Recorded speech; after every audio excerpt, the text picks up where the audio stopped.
Lord of the Mysteries. Chapter 9, The Notebook. After half an hour of rest, Zhou Mingrui, who now viewed himself as Klein, finally recovered.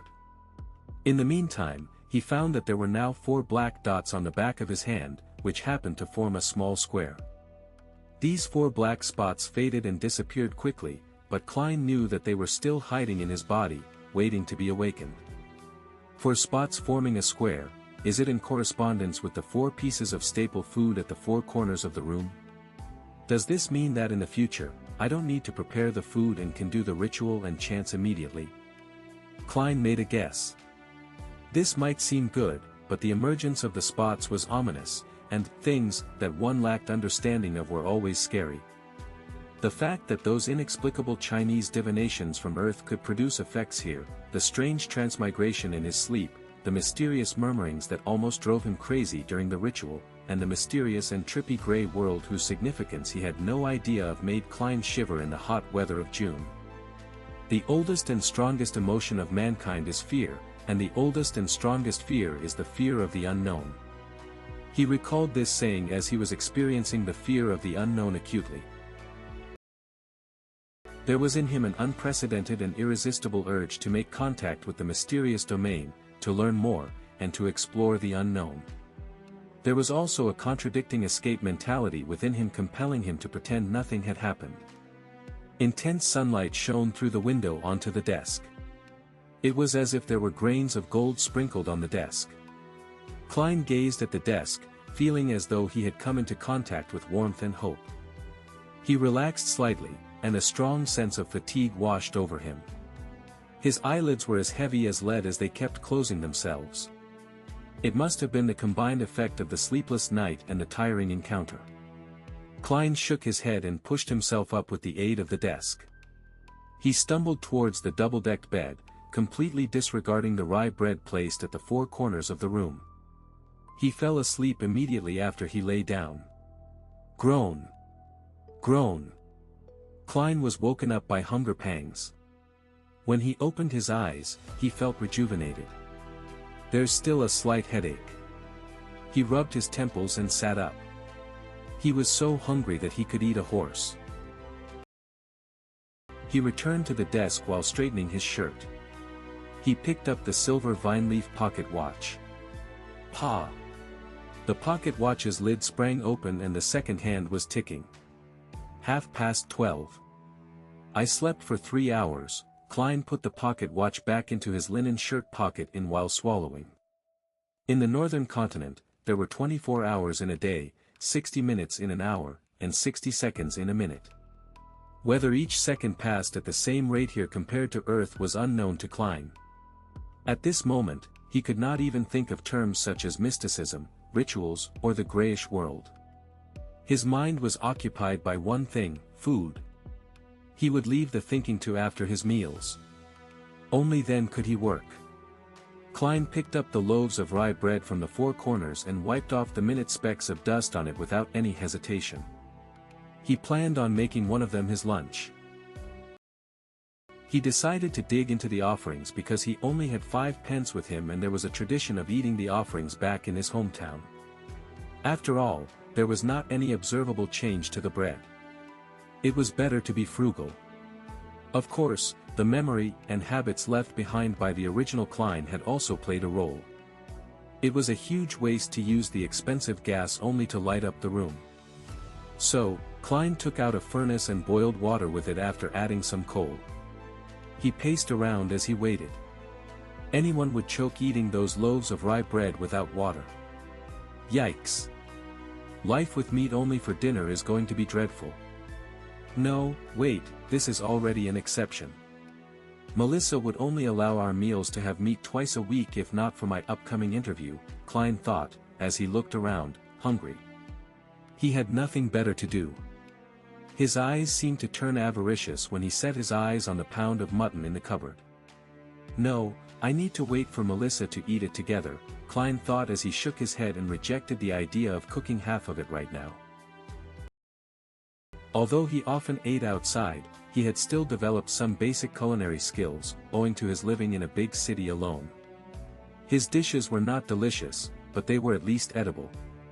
Klein turned his body around so that the mutton would not seduce him. Then, he suddenly realized that he had also bought peas and potatoes in the morning. Potatoes. Klein immediately had an idea. He quickly turned back to the cupboard and took out 2 potatoes from a tiny pile of them. He first cleaned the potatoes in the public bathroom and then added them into a pot so they were boiled together with the water. After a while, he sprinkled into the water some yellow coarse salt from the spices container he found inside the cupboard. He waited patiently for a few minutes before lifting the pot and pouring the soup into a few cups and a bowl. He took out the potatoes with a fork and placed them on the desk at the end. F. He blew at the potato as he peeled it bit by bit. The fragrance of boiled potato diffused through the air. It smelled very appetizing.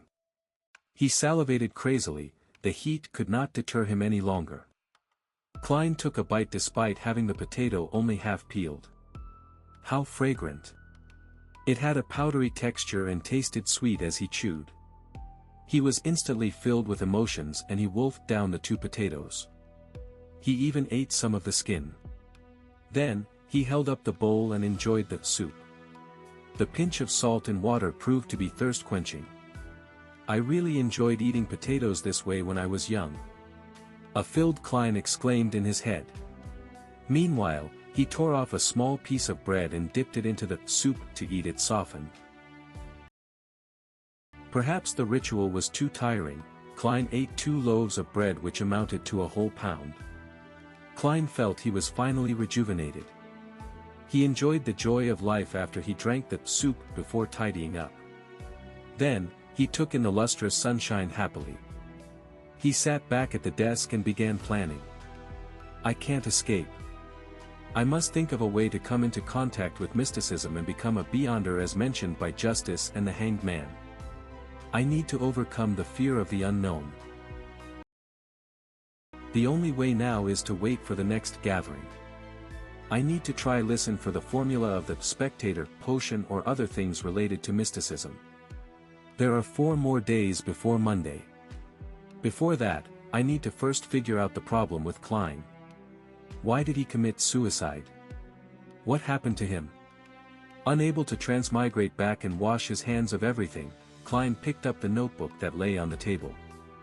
He wanted to find hints that could help him regain his lost memory fragments.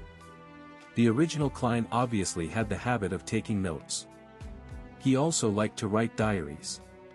Klein was fully aware that the cabinet that supported the desk on the right stored a whole stack of completed notebooks. The book he had began on the 10th of May. Matters regarding his school and mentor, as well as content pertaining to knowledge were at the beginning. May 12th. Mr. Azek mentioned that the common language used by the Balam Empire in the southern continent also developed from ancient Fasak, a branch of Jotun. Why is this so? Does this mean that every sentient living being once spoke the same language? No, there has to be a mistake. According to the Revelation of Evernight and the Book of Storms, giants were not the only hegemons of the world in primordial times. There were also elves, mutants, and dragons. Anyways, these are just myths and fantasies. May 16th. Senior Associate Professor Cohen and Mr. Azek discussed the inevitability of the Age of Steam. Mr. Azek opined that it was just a coincidence because if it wasn't for Emperor Roselle, the northern continent would still be wielding swords like the southern continent. Mentor argued that Mr. Azek had placed too much emphasis on the contribution of an individual. He believes that with progress, even if there wasn't an Emperor Roselle, there would be an Emperor Robert. Therefore, the Age of Steam might come late, but eventually come nevertheless. I found little meaning in their discussion. I prefer discovering new things and unraveling the hidden past. Perhaps I am more suited to study archaeology than history. May 29th. Welch found me and told me that he had acquired a notebook from the Fourth Epoch. Oh my goddess! A notebook from the Fourth Epoch. He didn't want to ask the archaeology department students for help, so he came to Naya and me to help him decode the contents. How can I refuse? Of course, I can only do it after my graduation defense. I can't afford diverting my attention at this stage. This caught Klein's attention. Compared to the notes about history and viewpoint disagreements, the appearance of a notebook from the Fourth Epoch might have led to Klein's suicide. The Fourth Epoch was the epoch before the present Iron Age. Its history was mysterious and incomplete. Due to the fact that very few tombs, ancient cities, and records have been found, archaeologists and historians could only refer to the ambiguous records provided by the 7 major churches that centered around their religious teachings to roughly form the original picture. They knew the existence of the Solomon Empire, the Tudor dynasty, and the Trunsoist Empire. Having set his sights on solving the mystery and restoring history, Klein didn't have much interest in the first 3 eras, whose roots were closer to legends. He was more interested in the Fourth Epoch, also known as the Age of the Gods. So Klein was concerned for his future career and thus focused on the interview. But it was all futile, Klein could not resist exclaiming. Universities were still very scarce and the majority of students were either from noble or wealthy families. As long as he did not have an extreme mindset, a commoner who had been admitted into university would have been able to build precious social connections through group discussions and networking events despite the prejudice and exclusion from the entrenched social circles. The very generous Welch McGovern was an example. He was the son of a banker from Constant City, Mid-Seashire, Lone Kingdom. He was used to asking Xianxia and Klein for help because they were always in the same group for work. Without thinking further, Klein continued reading the notebook. June 18th. I have graduated. Farewell, Koei University. June 19th. I have seen the notebook. By comparing sentence structures and root words, I discovered that it is a modified form of ancient Phasak.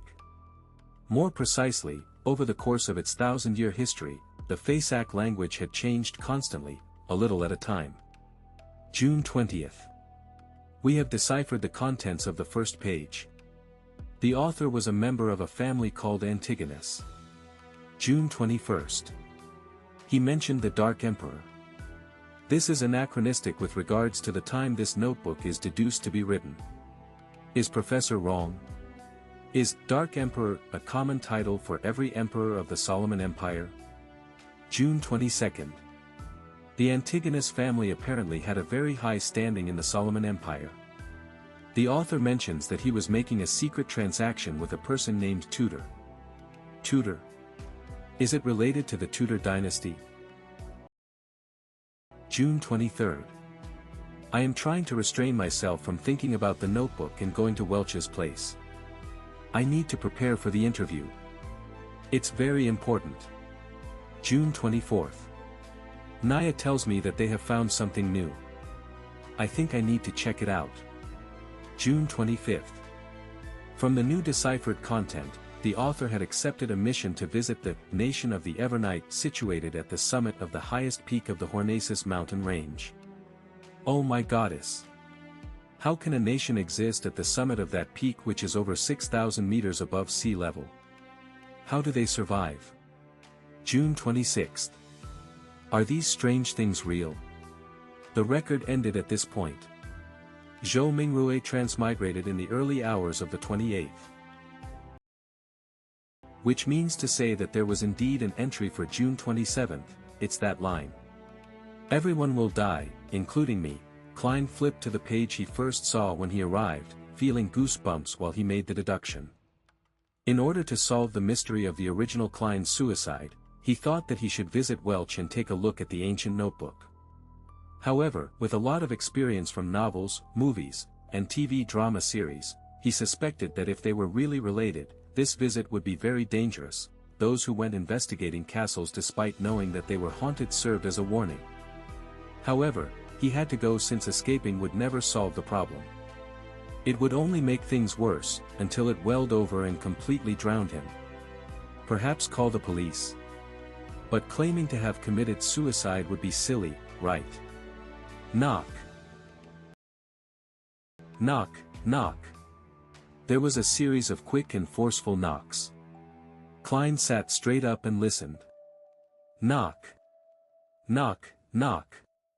The knocks echoed through the empty hallway.